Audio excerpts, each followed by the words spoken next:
ulam natin ngayong hapunan. Tilapia 4 na piraso. Ayan. Ano natin. Tapos may ensalada mangga natin paparis yan. Para ano. Yan o. I-ensalada natin yan. Ayan sa kaparis dito sa ano. Lalagay na natin to. Sabon. Sabon? Ano?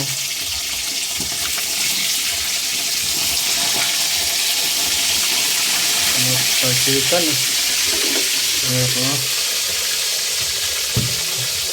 Apa? Ayan ha.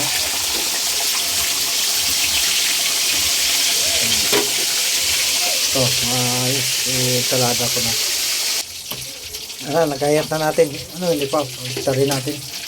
Ayan. Kapit pa. Pwede. Nagayatin muna natin yung ano, sibuyas at saka kamatis. Yan o, lagay na natin yung ano, sibuyas muna.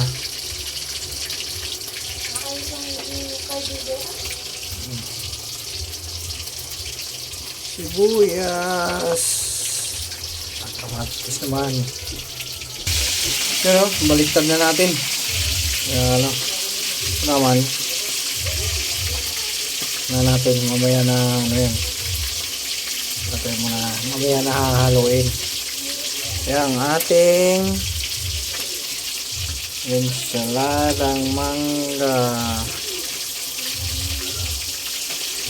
sa kamatis. 15 malaki kasi yun, 12 pala, 10 pesos isa.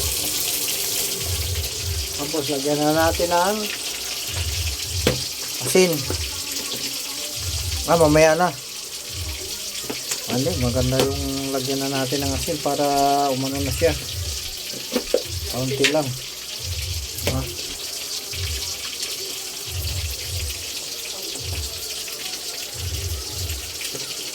Panglaban yung asim at alat. Yan na. Yan na yan. Yun na. Angoy na natin. Una.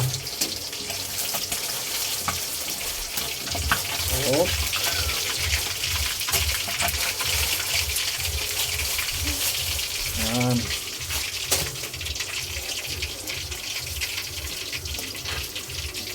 Apat na piraso.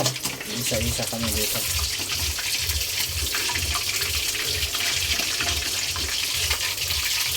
Baka matalagsikan. Hirap na.